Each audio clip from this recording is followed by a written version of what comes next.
Welcome to ORC classes of English language. Today our topic is board practice sets for class 12th English UP board especially.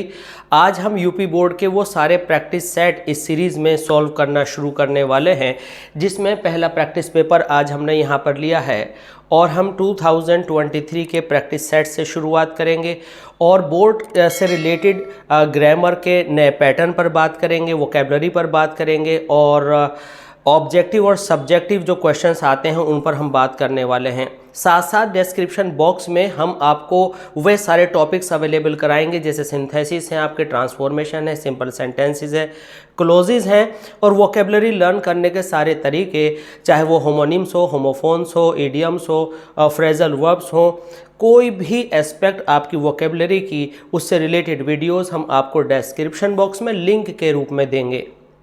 तो ये एक नया initiation. आप हमेशा कुछ ऐसा मटेरियल ख़रीदते थे जिसमें क्वेश्चंस होते थे या डायरेक्ट आंसर लिखे होते थे, तो अब हम आपको कुछ अपडेट करके बताएंगे, सीधे सीधे अपनी आवाज़ में आपको बताएंगे कि कोई भी आंसर क्यों है और उसके आंसर्स कौन से नहीं हैं या और कौन से ऐसे क्वेश्चंस हो सकते हैं। तो आइए अपनी बात शुरू करते हैं अब हम क्लास 12 के लेटेस्ट बोर्ड पैटर्न पर। तो हमारा जो क्वेश्चन पेपर डिवाइडेड होता है वो 4 पार्ट्स में होता है। पहला हमारा होता है 15 मार्क्स के लिए जो कि रीडिंग सेक्शन है। पार्ट बी हमारा राइटिंग सेक्शन होता है 20 मार्क्स के लिए। इसी तरह से हमारा तीसरा ग्रामर सेक्शन जिसके अंदर जो है हमें 25 मार्क्स का वर्क हमें करने के लिए आता है। वो किस तरह से आता है, हमें 3 क्वेश्चन दिए गए होते हैं, क्वेश्चन नंबर 4 और अभी हम आगे करेंगे क्वेश्चन नंबर 5 और क्वेश्चन नंबर 6। तो क्वेश्चन नंबर 4 में 5 क्वेश्चंस होते हैं जिसका 2 मार्क्स ईच होता है और आपको ये जो है ऑब्जेक्टिव स्टाइल में आता है। इसके आंसर्स एमसीक्यू में होते हैं और उन एमसीक्यूज़ में से आपको छांटना होता है कि कौन सा आंसर आपका राइट है। और हर क्वेश्चन 2 मार्क्स ईच होता है और ये 5 क्वेश्चंस होते हैं। इसके बाद आपके 5 क्वेश्चंस होते हैं सब्जेक्टिव तौर पर, जिसमें आंसर्स आपको अपने माइंड और अपने हैंड से वर्ड्स में लिखने होते हैं। वो भी 2 मार्क्स ईच होता है। उसमें आपको ऑप्शन दिए गए होते हैं, कोई एक क्वेश्चन उसमें से चुनना होता है। जब भी हम MCQ बेस्ड क्वेश्चन सॉल्व करते हैं तो MCQ बेस्ड क्वेश्चन सॉल्व करने में एक विशेष बात का हमें ध्यान रखना चाहिए कि कोई भी आंसर सॉल्व करने का तरीका एक से ज़्यादा हो सकता है। आपके MCQs में जो हमारी मीनिंग्स आते हैं उन मीनिंग्स के अंदर कई बार 2 मीनिंग दे रखे होते हैं, तो हमें चूज़ करने में ये देखना होता है कि लिटरली कौन सा मीनिंग क्लोज है दी गई एक्सप्रेशन के, जो कि अभी हम यहाँ पर प्रैक्टिकली डिस्कस करने वाले हैं। वीडियो के लास्ट तक बने रहिएगा और अगर अभी तक भी आपने हमारा चैनल सब्सक्राइब नहीं किया है तो सब्सक्राइब कीजिए, लाइक कीजिए एंड शेयर कीजिए। और अगर हम सपोज़ कीजिए, अब हम आते हैं अपने क्वेश्चन पर ग्रामर से रिलेटेड। अगर मान लीजिए 2 आपको सेंटेंसेस दिए गए हैं, 3 सेंटेंसेस दिए गए हैं और आपसे कहा गया है कि भाई आपको सिंथेसाइज करना है या सिंथेसिस बनाना है, तो कई तरह से सिंथेसिस बनाया जा सकता है। कितनी तरह से सिंपल को हम सिंथेसाइज कर सकते हैं, कितनी तरह से हम complex sentence and compound sentence it means clauses को सिंथेसाइज कर सकते हैं। इससे रिलेटेड वीडियोस हम फुल डिटेल में आपको डिस्क्रिप्शन बॉक्स में डालेंगे, लिंक्स वहाँ पर आपको मिलेंगे और आप वहाँ से उसको क्लिक करके पूरी तरह से हर टॉपिक को क्लियर कर सकते हैं। तो हमें कोई भी सॉल्यूशन डायरेक्ट इनडायरेक्ट है, पैसिव वॉइस से एक से ज़्यादा वेज होते हैं सॉल्व करने के। कई बार क्या होता है MCQs में कि हमने एक तरीके से किसी क्वेश्चन को सॉल्व करना सीख रखा है, बट वहाँ पर जो ऑप्शन में मिला वो कोई दूसरा मेथड था और जो मेथड हमको आता था वो किसी ऑप्शन में ही नहीं होता, तो वहाँ प्रॉब्लम हो जाती है। तो इसका जो मोरल है कहने का वो यह है कि हमें एक से ज़्यादा अंदाज में अपने क्वेश्चंस को सॉल्व करना सीखना चाहिए। तो अब जो हमारे MCQs आते हैं उनमें वोकैबुलरी कौन कौन सी है, आपके 1 वर्ड्स हैं, होमोफोन्स हैं, होमोनिम्स हैं, ऑपोजिट वर्ड्स हैं, सिनोनिम्स हैं, ऑपोजिट वर्ड जिनको आप एंटोनिम कहते हैं। तो ये सारी वोकैबुलरी आपको आती है, कोई सी रह जाती है। कुल मिलाकर के 10 मार्क्स में आपको एरर भी आना है, सिंथेसिस भी आना है, ट्रांसफॉर्मेशन भी आना है। तो कौन सा क्वेश्चन आएगा ये आपके लक पर डिपेंड करता है। अब आइए शुरू करते हैं आज का क्वेश्चन पेपर। ये कौन सा क्वेश्चन पेपर है ये आप यहाँ अच्छे से देख सकते हैं। आइए शुरू करते हैं। पहला क्वेश्चन, हमारा पहला क्वेश्चन है क्वेश्चन नंबर जो कि सेक्शन सी के क्वेश्चन नंबर 4 के अंदर आता है। इसमें 5 क्वेश्चंस आते हैं ABCDE। तो पहला क्वेश्चन है a foreigner who settles in a country is called. तो यहाँ पर हमने देखा कि हमारा जो एक्सप्रेशन है यहाँ तक पूरा हो रहा है, यानी एक फॉरेनर जो किसी कंट्री के अंदर आ जाए उसको क्या कहते हैं। ये वन वर्ड सब्स्टिट्यूशन है और हमें यहाँ पर सही ऑप्शन चुनना है। पहला ऑप्शन है इमिग्रेंट, सेकंड ऑप्शन है एमिग्रेंट और अलियन और विजिटर। अब इन चारों में से कौन सा ऑप्शन हमारा सही है ये हमें समझना है। हम आपको बता दें कि एक व्यक्ति सपोज कीजिए हमारे कंट्री में आया और किसी और के कंट्री में हमारा एक व्यक्ति गया, तो दोनों एक दूसरे के लिए फॉरेनर हैं और दोनों एक कंट्री से दूसरे कंट्री में प्रस्थान कर रहे हैं। अगर हम ई वाले एमिग्रेंट की बात करें तो इसमें जाना होता है दूसरे देश में, और अगर हम आई वाले की बात करें तो इसमें आना होता है अपने देश में। अब फॉरेनर से क्या हम कॉमन सेंस से निकालें कि दूसरे देश के लिए फॉरेनर है या अपने देश के लिए? तो सिंपली अगर हम फॉरेनर कहेंगे, हम पढ़ रहे हैं तो हमारे लिए फॉरेनर है, तो इसका मतलब हुआ कि अदर कंट्री से आया और अदर कंट्री से आने के बाद एक कंट्री में सेटल हो गया। तो हम यहाँ खड़े हैं, हम फॉरेनर कहेंगे तो हमारे यहाँ आया, तो इसका आंसर आपका इमिग्रेंट होगा। इमिग्रेंट क्यों होगा हम आपको याद कराते हैं। इमिग्रेंट को याद कर लीजिए इन से, यानी जो हमारे कंट्री में इन करे, यानी कोई भी ऐसा व्यक्ति जो दूसरे देश का है और हमारे देश में आए तो इन से बनने वाला इम होगा, तो वो इमिग्रेंट होगा। अगर हमारे देश से कोई भी व्यक्ति बाहर जाता है, ठीक है, अगर हमारे देश से कोई भी व्यक्ति बाहर जाता है, ये हमारा कंट्री बाहर जाता है तो एमिग्रेंट, और अगर हमारे देश के अंदर आता है तो वो इमिग्रेंट। तो इमी में इन से इम याद कर लीजिए और ई एम दे रखा है इसमें, तो इससे एग्जिट याद कर लीजिए। तो जो एग्जिट होता है वो एमिग्रेंट है, यानी बाहर जाने वाला।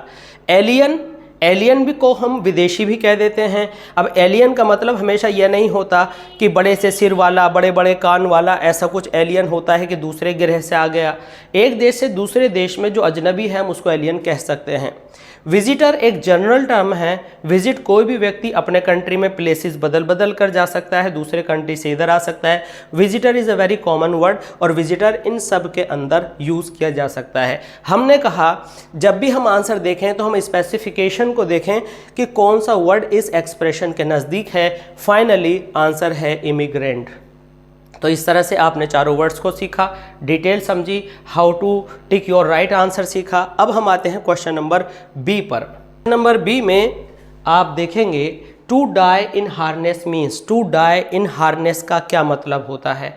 टू डाई इन हार्नेस का सबसे पहले मीनिंग जानते हैं, और हमने इडियम्स वाले अपने सारी वीडियोस में आपको बताया था कि कैसे लिंक बनाएं हम कि तुरंत वर्ड्स पढ़ते ही हमें उसका मीनिंग समझ में आ जाए। इडियम्स के साथ एक बहुत बड़ी प्रॉब्लम ये होती है कि इडियम्स का जो मीनिंग होते हैं, इडियम्स के मीनिंग्स वह वर्ड से रिलेटेड नहीं होते, वे बिल्कुल अजीब तरह के कुछ डिफरेंट टाइप के होते हैं। अगर एक जैसे होते तो वो इडियम्स होते ही नहीं।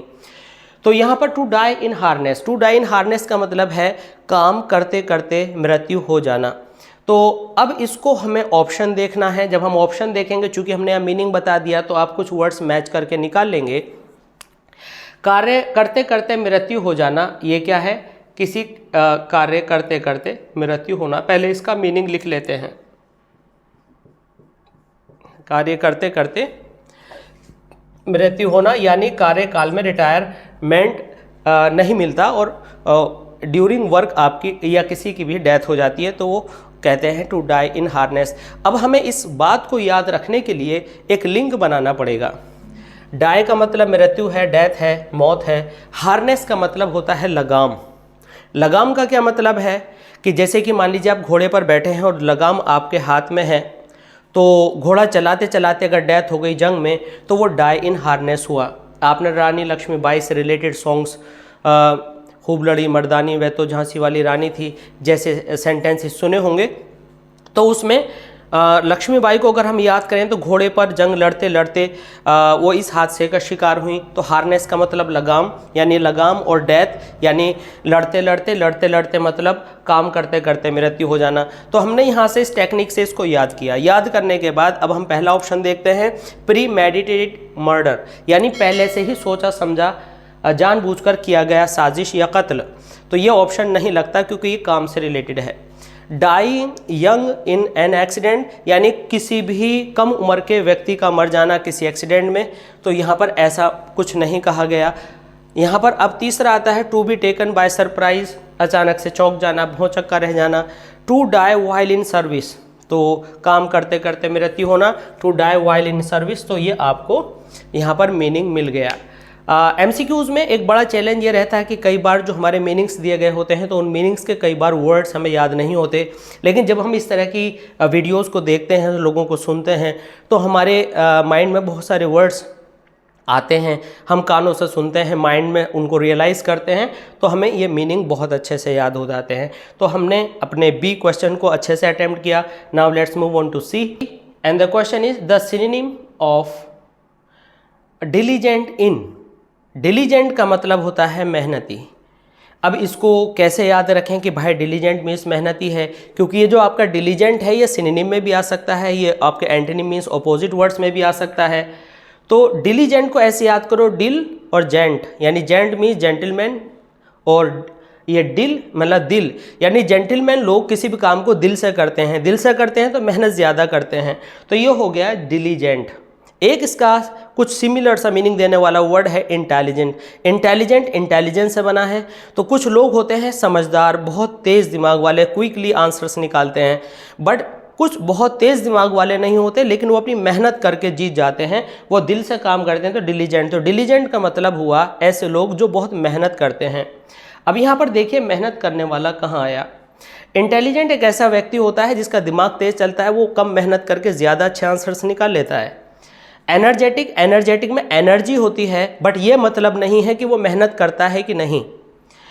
मोडेस्ट, मोडेस्ट का जो मतलब होता है वो होता है शालीन, जो ना तो बहुत ज़्यादा बदतमीज़ है ना बहुत ज़्यादा दिखावा करने वाला है, वो बैलेंस में रहता है, उसे मोडेस्ट कहते हैं। ये वर्ड है इंडस्ट्रियस। इंडस्ट्रियस का मतलब होता है इंडस्ट्री, इंडस्ट्री कहते हैं मेहनत को। इंडस्ट्री का दूसरा मतलब कल कारखाना, और कल कारखाना जो होता है खुद एक मेहनत का रूप है। तो यहाँ पर डिलीजेंट का मतलब हुआ इंडस्ट्रियस। तो आपको आई होप कि आंसर बहुत अच्छे से क्लियर हो गया होगा, साथ साथ इन सारे वर्ड्स के जो लिटरल मीनिंग है वो क्लियर हो गए होंगे। Now we are at question number 4 D, cattles are grazing in the field. इसमें हमें एरर छांटना है। आपको जब ऑप्शन आएंगे तो यहाँ पर लिख दिया जाएगा कैटल आर ग्रेजिंग या कैटल्स इन फील्ड, तो कोई 4 ऑप्शन बना दिए जाएंगे। तो हम यहाँ पर आपको ऑप्शन नहीं दे रहे हैं, हम डायरेक्ट ऑप्शन को आपको सॉल्व करना सिखा रहे हैं कि जब भी वर्ड कैटल आ जाए तो कैटल दिखता तो सिंगुलर है बट अपने आप में प्लूरल होता है, तो कैटल में एस लगाने की ज़रूरत नहीं होती, और कैटल एक ऐसा वर्ड है जो बिना एस के प्लूरल होता है। तो क्या सीखा हमने? Cattle are grazing in the field, तो कैटल में एस नहीं लगता और बिना एस के प्लूरल होता है। आप क्या करेंगे, पता नहीं कहाँ गलती निकालेंगे एक अंदाज़ा लगाकर, लेकिन यहाँ तक नहीं पहुँच पाएंगे क्योंकि अंदाज़ा हर टाइम सही नहीं होता। इसी तरह के अब सवाल आता है कि सर कौन कौन से वर्ड्स हैं जिनको हम सीख लें। तो कैटल के जैसा एक वर्ड है पुलिस। पुलिस को हम सीधा सा सिंगुलर मान लेते हैं, जबकि पुलिस अपने आप में कैटल्स की तरह है, वो पुलिसेस भी नहीं होता, पुलिस प्लूरल होता है। और पुलिस के कई सारे और भी यूजेज हैं कि ग्रुप में कैसे यूज़ करें और विदाउट ग्रुप कैसे यूज़ करें, वो एक डिटेल्ड स्टडी हमें करनी होती है। अगर हमें पुलिस मैन कहना है तो MAN और MEN मैन, इसमें हम सिंगुलर प्लूरल बनाते हैं, बट पुलिस अपने आप में प्लूरल होता है और दिखता सिंगुलर है, in the same way as it is cattle. तो कैटल आपका प्लूरल हुआ, तो आपकी जो एरर आएगी कैटल में आएगी। द एंटोनिम ऑफ इनएविटेबल, इस इनएविटेबल का सबसे पहले मीनिंग जानते हैं। इनएविटेबल का मतलब होता है जो अनिवार्य रूप से आना ही आना है या जो होकर रहेगा, जो होकर रहेगा। अब होकर रहेगा से क्या मतलब है, जैसे मान लीजिए डेथ है, तो डेथ तो हर इंसान को, हर प्राणी को आकर रहेगी, तो वो इनएविटेबल रिजल्ट ऑफ लाइफ है। ठीक है, तो अभी हम इसके ऑप्शन देखते हैं और फिर आंसर निकालेंगे। 5 नंबर में हमारा पहला सब्जेक्टिव क्वेश्चन है। आपको 2 ऑप्शंस दिए जाते हैं और दोनों ऑप्शंस में से कोई एक चूज़ करना होता है 2 मार्क्स के लिए। तो नरेशन आया पहले नंबर पर, तो नरेशन में हमें दिया है he said to me can you spare some money for me. तो आप जानते हैं कि जब भी आपको क्वेश्चन मार्क दे दिया जाए आपको यहाँ पर ही आस्क कर देना चाहिए, यानी आस्क करना है, ही शी तो बदल सकता है, ही आस्क मी। जब आपको कोई क्वेश्चन वर्ड नहीं दिया गया होता तो आप यहाँ पर इफ़ या वेदर लगा देते हैं। वेदर, अब यहाँ पर आया यू हमेशा लिसनर के पास जाता है बदलने के लिए, और ये पहला नंबर है सब्जेक्ट पर, तो मी का जो सब्जेक्ट है वो आप यहाँ पर लाएंगे तो आई हो जाएगा, और कैन का पास्ट आप यहाँ पर कुड कर देंगे, इस पेयर सम मनी, ठीक है, फॉर मी, तो फॉर मी जो भी फर्स्ट पर्सन होता है वह जाता है स्पीकर के पास, तो ये ही के पास आ गया। मी ऑब्जेक्ट है तो ही का ऑब्जेक्ट यहाँ पर हो जाएगा him. The teacher said to the boys do not make a noise in the class, तो यहाँ पर हम देख रहे हैं कि कॉमाज आना चाहिए। तो डू नोट के बाद अगर वर्ब है और वर्ब से पहले कोई भी सब्जेक्ट नहीं दिया तो इसका मतलब हुआ कि ये इम्पेरेटिव सेंटेंस है। वर्ब तक अगर सब्जेक्ट ना आए तो इम्पेरेटिव सेंटेंस है, और इम्पेरेटिव सेंटेंस का सीधा सा मतलब है कि आपको ऑर्डर दिया होगा, एडवाइस दिया होगा, या सजेस्टेड वगैरह में जाएगा, या अर्ज्ड में जाएगा, रिक्वेस्ट में जाएगा, और इम्पेरेटिव के अंदर आस्क आ सकता है। इट मीन्स आस्क दो जगह आ सकता है, इम्पेरेटिव में भी और इंटेरोगेटिव में भी। तो हम यहाँ पर आस्क भी कर सकते हैं, ऑर्डर्ड भी कर सकते हैं, एडवाइस भी कर सकते हैं। सेंटेंस ये जो कॉमास के अंदर है इसको अच्छे से समझ लें कि ये सजेशन पर सूट कर रहा है, ऑर्डर पर सूट कर रहा है, या केवल कहने पर सूट कर रहा है। तो do not make a noise in the class, तो ये टीचर का आदेश हुआ, तो यहाँ पर आस्क्ड से ज़्यादा अच्छा ऑर्डर्ड यहाँ लगेगा। ऑर्डर्ड द बॉयज, अगर डू नॉट है तो आपको नॉट टू लिखना है, अगर वर्ब से पहले नेवर है तो नेवर टू लिखना है, ऑलवेज है तो ऑलवेज टू लिखना है, और सारा ये आप कॉपी कर दीजिए। इसके बाद क्वेश्चन नंबर बी में combine any one of the following as directed, तो ये दो सेंटेंसेस आपको दिए, इसका मतलब हमें सिंथेसाइज करना है, यानी जोड़ने हैं दोनों सेंटेंसेस, और सिंपल में जोड़ने हैं। सिंपल के 8 रूल्स होते हैं, उनको सीखने के लिए हम डिस्क्रिप्शन बॉक्स में आपको लिंक देंगे, वहाँ से आप सारे रूल्स को अलग अलग सीख सकते हैं। हर हस्बैंड डाइड एक सेंटेंस हुआ, यहाँ दूसरा सेंटेंस है, यहाँ तीसरा सेंटेंस है, ये पहला। तो सिंपल बनाने में एक बात यह आपको ध्यान रखनी होती है कि जब आप सिंपल सेंटेंस बनाते हैं तो आपको एक वर्ब छोड़नी है और बाकी सारी वर्ब्स रिमूव करनी होती हैं, और उन वर्ब्स को दूसरे पार्ट्स ऑफ स्पीच में बदल देना होता है, चाहे आप एडजेक्टिव बनाएं, एडवर्ब बनाएं, नाउन बनाएं। तो इस तरह से अब हम सीखेंगे कि कैसे हम इसको करें। तो जब कोई न्यूज़ सुनेगा तो बेहोश होगा, तो सुनते ही बेहोश होगा।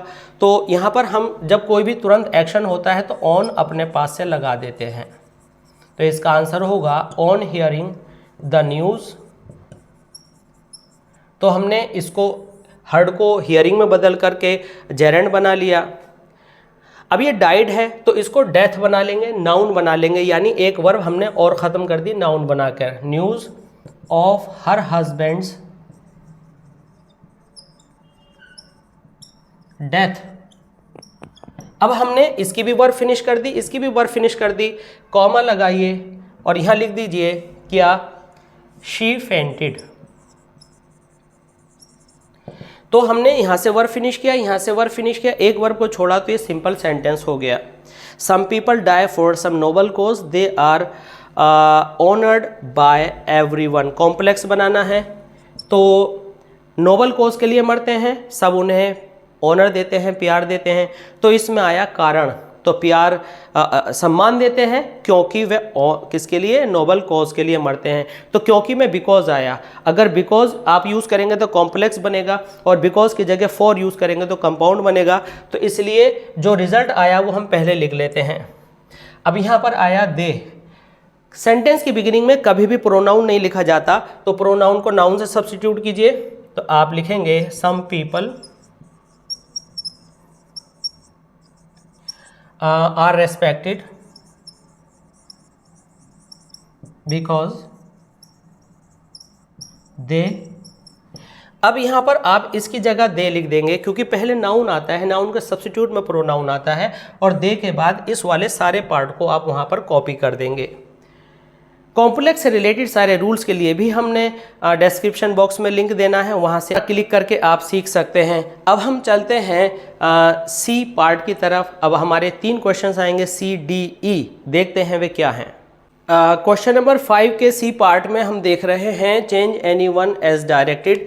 इसको हमें पैसिव वॉइस बनाना है और इसको हमने पॉजिटिव डिग्री बनाना है। तो पहला हमारा सेंटेंस है did you see him yesterday. तो जब हम पैसिव वॉइस बनाते हैं तो सबसे पहले हम वर्ब देखते हैं, उसके बाद ऑब्जेक्ट को फाइंड करते हैं, उसके बाद सब्जेक्ट को फाइंड करते हैं। ऑब्जेक्ट को आपको सब्जेक्ट बना करके बिगिनिंग में ले जाना होता है और डिड का वॉज वर्क कर देना होता है। तो जब हिम आपका यहाँ पर आएगा तो ही बन जाएगा और ही से पहले आपको वॉज लिखना पड़ेगा।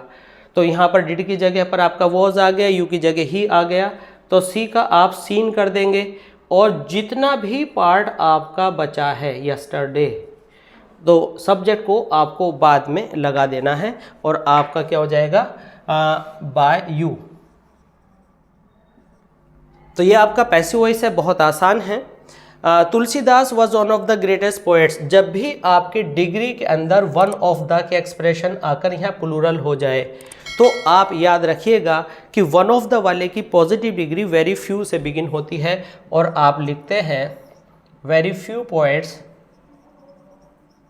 आर एज, ग्रेटेस्ट का बन जाएगा ग्रेट। जो पॉजिटिव डिग्री में जब नोट आता है तो हम सो एज लगाते हैं और बिना नोट के एज लगाते हैं। तो हमने यहाँ पर एज लगाया तो एज तुलसीदास। इसके बाद हमारा अगला क्वेश्चन है, देखिए पहले ऑप्शन में पूछा था, अब हमें राइटिंग में अपना आंसर लिखना है कि भाई एरर बताइए कहाँ है। तो milk is preferable than tea, तो आपको याद रखना है प्रेफरेबल, एल्डर, यंगर, तो इन सारे वर्ड्स में आप देन की जगह टू का यूज़ करते हैं। इस सेंटेंस को आप रिराइट करके लिखेंगे milk is preferable to tea, पूरा सेंटेंस सॉल्व करके लिखेंगे। इसके बाद है he has received a letter yesterday. तो हमेशा याद रखिए यस्टरडे अगर बिना इफ़ के आया है तो ये सेकंड फॉर्म लेता है, इसके अंदर हैज़ गलत है, केवल इसको आपने वर्ब की सेकंड फॉर्म की तरह लिखना है। तो आप इस सेंटेंस को यहाँ पर पूरा रिराइट कर देंगे हैज़ हटाकर, तो हो जाएगा ही रिसीव्ड अ लेटर यस्टरडे। अब हमारा अगला क्वेश्चन आता है use in your own words. अब यहाँ पर वोकेबलरी आई है, इसमें वन वर्ड भी दिया जा सकता है, ऑपोजिट वर्ड्स भी दिए जा सकते हैं, सेम मीनिंग भी दिए जा सकते हैं और होमोफोन्स यहाँ पर दिए रखे हैं। तो कोई भी वोकेबलरी का टाइप आपको यहाँ पर मिल सकता है। अब हमें होमोफोन्स दिए हैं स्टेशनरी, स्टेशनरी। तो यहाँ पर दोनों वर्ड्स देखने में एक जैसे दिखते हैं लेकिन हमने अंतर ढूंढा, यहाँ ए है यहाँ ई है। तो हम आपको मीनिंग बताने के साथ साथ इनका याद करने का तरीका भी बताते जाते हैं। तो ए का मतलब है स्टैटिक, स्टैटिक। तो हमने ए कैपिटल बनाया क्योंकि ए का डिफरेंस था, क्योंकि इस लेटर से हमने एक ऐसा वर्ड बना लिया जो कि इसके मीनिंग को दर्शाता है। स्टेशनरी का मतलब होता है रुका हुआ, और जिसके अंदर ई आया है उससे हमने एक वर्ड बना लिया क्या, पी ई एन, यानी ये बिगिनिंग का है ये एंड का है, तो ई फॉर ये ई। तो पेन, पेन पेंसिल हमें बता देगा कि लिखने का सामान। तो यहाँ जो स्टेशनरी है वो हुआ लिखने का सामान और जिसमें ए आया है उसका मतलब है रुका हुआ। अब जब आप इसका यूज़ करेंगे तो आप लिख देंगे कि माई टेबल इज़ स्टेशनरी, यानी मेरी टेबल रुकी हुई है। Stationery, there is a stationery shop. तो जब आप बना लेते हैं, मीनिंग अच्छे से याद कर लेते हैं तो उनका यूज़ करना बहुत आसान हो जाता है। और जब भी आप यूज़ करें तो थोड़ा अपने लेवल पर कोशिश करें कि सही हो लेकिन आसान हो। साइट और साइट, इस साइट का मतलब होता है स्थल, स्थल मतलब काम का स्थल जहाँ पर आप कार्य कर रहे हैं, और इस साइट का मतलब होता है आँखों की रोशनी या कोई भी दृश्य। तो अब इस दृश्य को अगर मैं इसको दृश्य भी बोलूं तो ये याद कैसे रहेगा, तो इस दृश्य को आप जो है जो दृश्य वर्ड लिखेंगे तो उसमें लाइट की ज़रूरत होती है। तो आई लाइट, आई साइट, तो लाइट से साइट, आंखों में रोशनी है तो आप देखते हैं तो दृश्य दिखता है, तो लाइट साइट यानी ये हमारा दृश्य हो गया। इसमें है SITE, तो SITE होता है कि हम आमतौर से कहते हैं इंजीनियर साहब साइट पर हैं, ठीक है। तो यहाँ पर आपको कोई भी वर्ड बना लेना है, या आप ऐसे भी याद रख सकते हैं कि लाइट वाला तो हमने एक बना लिया तो दूसरा क्या बचा, दूसरा हमारा स्थल बचा। तो हम लिखेंगे the engineer is on the site, और इसका हम यूज़ करके अपने आप में सेंटेंस लिखेंगे, you should destroy your eyesight if you use your phone too much।